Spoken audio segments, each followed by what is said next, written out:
Olá amigos, tudo bem? Bendito Deus e Pai de nosso Senhor Jesus Cristo, que nos tem abençoado com toda sorte de bênçãos nas regiões celestiais.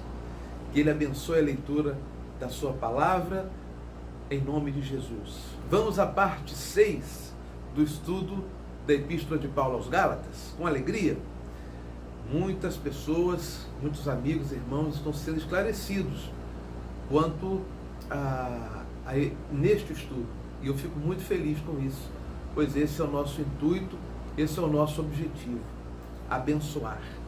Vimos no capítulo 3, na primeira parte, essa parte 6 do nosso estudo, mas nós estamos no capítulo 3 da Epístola aos Gálatas. Peço que você abra a sua Bíblia, por favor. Paulo dizendo que o justo viverá pela fé e não pela observância da lei.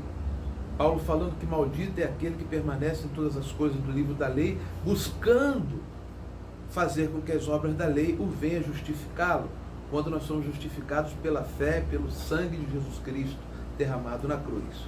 Se chama graça. Agora, capítulo 3, verso 15, Paulo diz assim: Irmãos, falo como a homem. Ainda que uma aliança seja meramente humana, uma vez ratificada, não é retificada, retificar é consertar, ratificar é confirmar. Ninguém a revoga ou se lhe acrescenta alguma coisa. Ora, as promessas foram feitas a Abraão e ao seu descendente. Não diz aos descendentes, como se falando de muitos, porém como de um só, e ao teu descendente, que é Cristo. Ou seja, Abraão aponta para Cristo. Não é? E digo isto, uma aliança já anteriormente confirmada por Deus, a lei, preste atenção, que veio 430 anos depois, não a pode abrogar, de forma que venha desfazer a promessa. Porque se a herança provém de lei, já não decorre de promessa. Mas foi pela promessa de Deus que Deus concedeu gratuitamente a Abraão. Paulo está fazendo a distinção aqui entre a promessa de Deus, de uma bênção pela fé, e da lei, que ele vai explicar daqui a pouco, que foi colocada por causa das transgressões.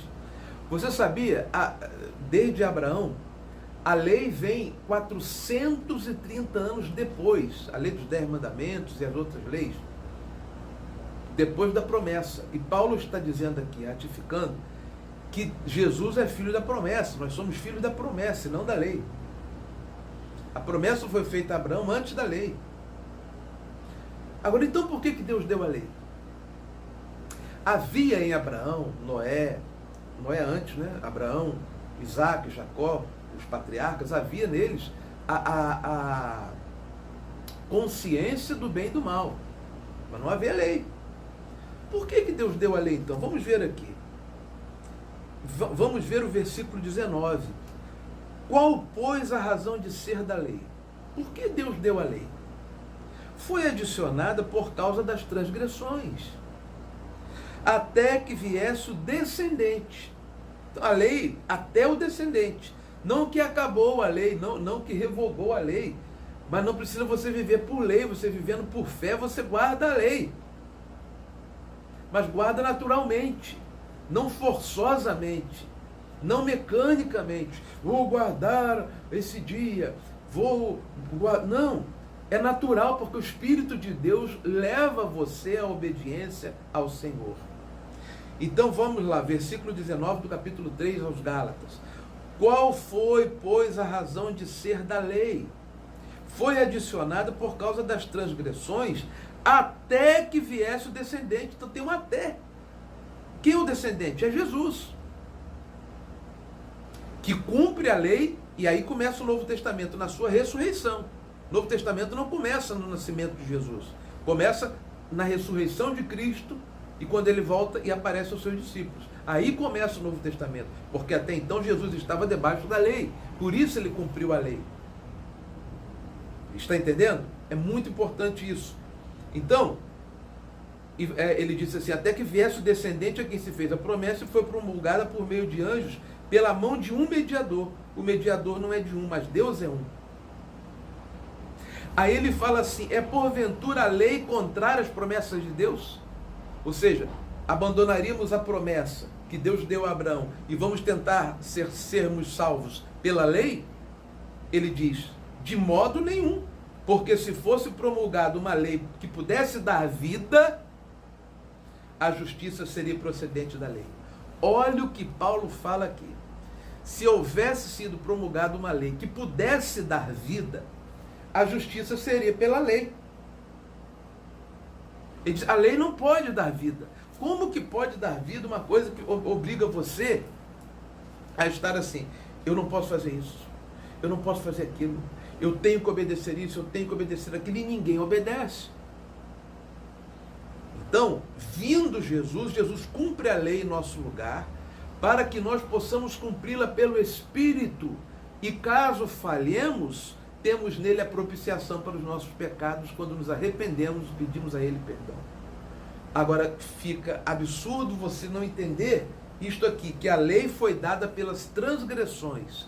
Isto é muito importante. Vou dar um exemplo. O povo de Israel sempre andou em meio a outros povos.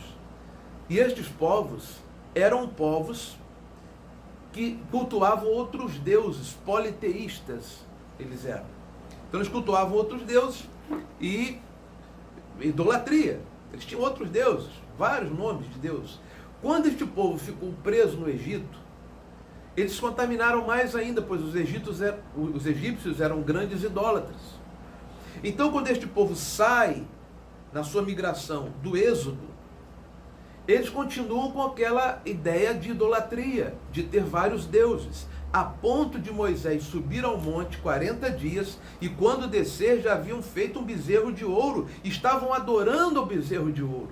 Então era por causa desta transgressão. Por exemplo, Deus estabelece o quarto mandamento e diz: a partir de hoje vocês vão ter que parar num dia, e não num dia qualquer, no sábado, o 7º dia, porque foi o dia que eu descansei depois de fazer o universo em 6 dias.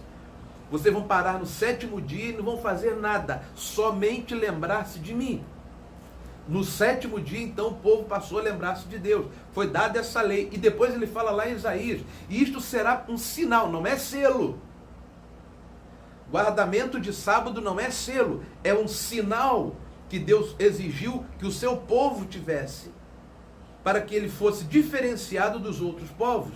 É um povo que guarda o 7º dia, o judeu guarda até hoje, e outros também guardam, para diferenciá-lo dos outros povos que tinham vários deuses.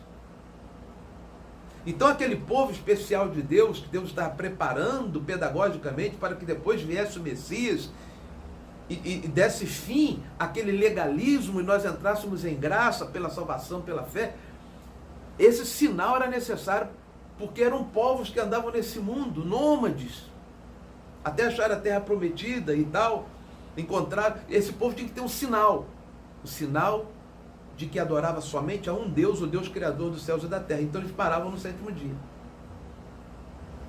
Isto é muito importante você entender. Agora, eles só lembravam de Deus no 7º dia. Como há pessoas que guardam o 7º dia e só lembram de Deus no 7º dia. Mas isso hoje, me desculpe, seria até uma coisa absolutamente, vou usar a expressão que me vem aqui, ridícula. Porque hoje você sabe que se você crê em Jesus, você lembra de Jesus todos os dias. Você acorda e ora a Deus, você vai dormir e ora a Deus, você lembra de Jesus vários momentos do seu dia. O Espírito Santo está em você. Essa é a nossa esperança da glória, que nos faz lembrarmos de Jesus, do nosso Senhor e Salvador, todos os dias. Eu não preciso separar um dia para o Senhor, porque todos os dias são dele. Se eu quiser separar um dia, é bom, para descansar, desligar o celular, curtir a minha família, os filhos, se você tem filhos. Aquele dia você não vai se preocupar com o negócio, ótima coisa você faz. E se você quiser fazer isso no sábado, ótimo. Mas não pensando que isso vai gerar salvação. O perigo é você achar que estas obras, como guardar sábado, elas estão atreladas à salvação, porque não estão. A salvação só depende da fé em Jesus. É exclusivamente pela fé e pela graça que somos salvos. Porque essa é a promessa que foi dada a Abraão 430 anos antes de vir a lei. Então, por bom senso, se você puder parar um dia na semana, não fazer nada, não trabalhar, ficar com a sua família, isso é ótimo. Até para você poder cultivar o convívio familiar.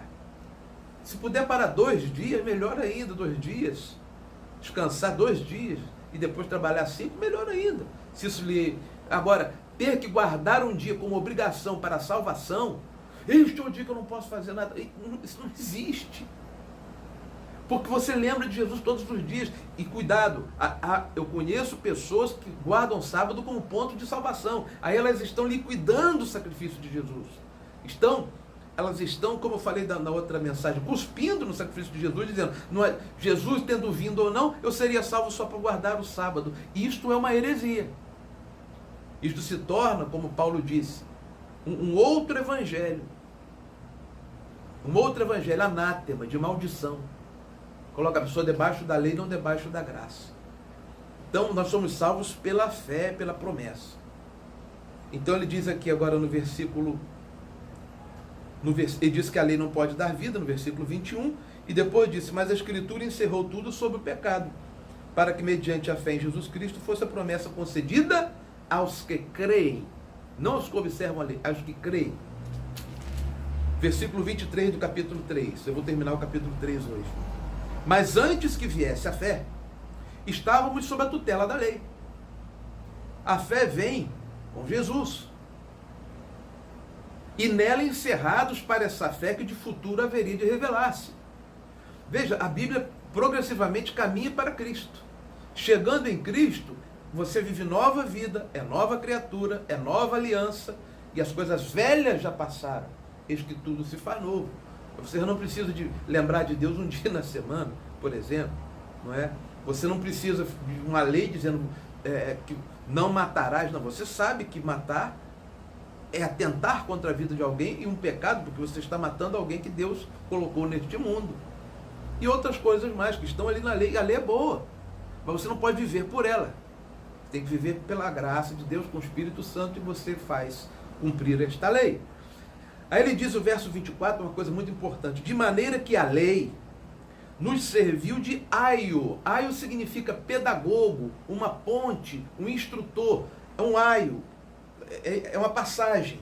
A lei era uma passagem para nos conduzir a Cristo. Então, chegando Cristo, não há necessidade de guardar a lei, porque a lei já está no nosso coração e nós vamos guardá-la. E não a lei de um dia lembrar-se de Deus, mas todos os dias, todos os momentos, todos os minutos, por exemplo. Não a lei de, eu não posso matar por causa da lei. Não, não vou matar por causa do amor de Deus que está dentro do meu coração. Eu não vou fazer algo contra um mal que eu não quero para mim, eu não vou fazer contra outra pessoa pelo amor de Deus que está no meu coração. Então a lei, o que ele diz aqui, nos serviu de aio, de condutor, pedagogo, no grego original, paidagogos, pedagogo, a fim de que fôssemos justificados por fé. Mas tendo vindo a fé, olha o versículo 25, já não permanecemos subordinados ao aio. O que é o aio? A lei. Paulo está dizendo que tendo vindo a fé em Jesus, você não precisa viver subordinado à lei. Mas a fé sua em Jesus faz com que você cumpra a vontade de Deus. Jesus disse assim, novo mandamento vos dou, que vos ameis uns aos outros assim como eu vos amei. Aí está o cumprimento da lei. Jesus falou, amar a Deus sobre todas as coisas e amar ao seu próximo como a ti mesmo. Está aí. Você cumpre a lei. Mas isso é diário, é todo momento, não é um dia. Não há mais aquela coisa protocolar, burocrática, como ir lá bater um cartão de ponto no sábado, na igreja. Feliz sábado. Não! Todo dia é dia feliz. Aleluia! Todos os dias são felizes, todos os dias são de Deus, Deus em nós, nós nele. E isto é vida. Ele diz, mas tendo vindo a fé, verso 25 do capítulo 3, não mais permaneceis subordinados à lei ou ao aio, pois todos vós sois filhos de Deus, mediante a fé em Jesus Cristo. Que coisa maravilhosa. Você crê em Jesus, você é filho de Deus e você pode fazer uma coisa hoje que no Velho Testamento ninguém podia. Chamar Deus de Pai. Não é assim que a gente se dirige a ele? Meu Pai. Que coisa maravilhosa. Pois todos quanto fostes batizados em Cristo, de Cristo vos revestistes. Dessa arte não pode haver judeu, nem grego, quer dizer, acabou essa história de só o povo judeu é o povo de Deus. Nem grego, nem escravo, nem liberto, nem homem, nem mulher. Porque todos sois um em Cristo Jesus. E se sois de Cristo, também sois descendentes de Deus, descendentes de Abraão e herdeiros segundo a promessa. Você é herdeiro de toda a promessa que Deus dá a Abraão. Deus deu a Abraão a promessa dizendo: você vai ser bendito aonde quer que você estiver. Abençoarei os que te abençoarem e amaldiçoarei os que te amaldiçoarem. Em ti serão benditas todas as gerações da terra. Todas estas bênçãos que estão lá em Gênesis 12 é para você, meu querido. Um dia eu passava por muitos problemas financeiros e eu comecei a ler Abraão, a história de Abraão, Isaac, Jacó, José. Eu falei: meu Deus, nenhum desses homens teve problema financeiro. O Senhor foi com eles, eu também. Sou filho dessa promessa, eu não estou debaixo da lei. Eu estou debaixo dessa promessa que o Senhor deu a Abraão, em Cristo Jesus. Então, eu decreto o fim da miséria na minha vida hoje. Eu não vou passar necessidade financeira. E nunca mais passei. Nem eu, nem a minha esposa. Porque eu assumi a verdade. Somos descendentes de Abraão pela promessa em Cristo Jesus. Então, uma vida maravilhosa se descortina para você. Uma vida de felicidade, de alegria, de paz, de liberdade sem libertinagem. É isto que a graça tem para você, meu querido. Talvez você esteja entristecido. Você está num lugar que você tem que guardar. Não pode tomar café. Não pode comer isso, não pode aquilo. É óbvio que você deve ver o que você come, porque tem comidas que fazem mal. Tem comidas que danificam o corpo do homem. Mas se comeu, procura se tratar. Porque pode fazer mal, mas não vai tirar a sua salvação. Nem você vai ficar desesperado: meu Deus, será que eu confessei o meu pecado ou não? Será que Deus me perdoa ou não? Você não vai ter essas dúvidas. Você sabe que quando você confessa os seus pecados, está perdoado para sempre. E Deus esquece dos pecados, lança no mar do esquecimento, e você pode viver sabendo que é perdoado e salvo em Cristo Jesus. Oremos. Deus e Pai, que a tua gloriosa graça, que a tua liberdade, que a alegria de ter ao Senhor chegue ao coração deste irmão e desta irmã que está me assistindo, me ouvindo. Nós não estamos aqui falando de denominações nem de igrejas, mas da tua palavra, da tua sã doutrina. Esta não é uma doutrina de homens, é a palavra que o Senhor nos confiou no livro de Gálatas ao homem inspirado chamado apóstolo Paulo. Então, Senhor, que estas bênçãos venham sobre nós. Retira todos que estão agora nos ouvindo da escravidão, do medo, da insegurança da salvação, e faz-os adentrar no reino de Deus que está dentro de nós. Eu te peço, meu Pai, em nome de Jesus Cristo. Amém e graças a Deus. Receba o reino dentro de você e uma vida nova a partir de hoje, mas viva pela graça. Valorize o que Jesus fez por você. Não considere vã o sacrifício que Jesus fez, vão o sacrifício que Jesus fez por você. Eu sou Renato Soete e esta é a parte 5 da Epístola de Paulo, do nosso estudo da Epístola de Paulo aos Gálatas, não é? Eu tenho agora, nós vamos entrar em outras partes mais importantes. Convido você a entrar no meu canal no YouTube, inscreva-se lá e ative aquele sininho. Quando entrar mensagem nova você vai saber, tá bom? E quero também dizer que este vídeo estará no nossa página do Facebook. Que você entenda que o nosso objetivo aqui é edificar você, é trazer a alegria da salvação para o seu coração, que se você não a tem, e fazer você entender que Jesus lhe ama. Você é filho de Deus em Cristo Jesus.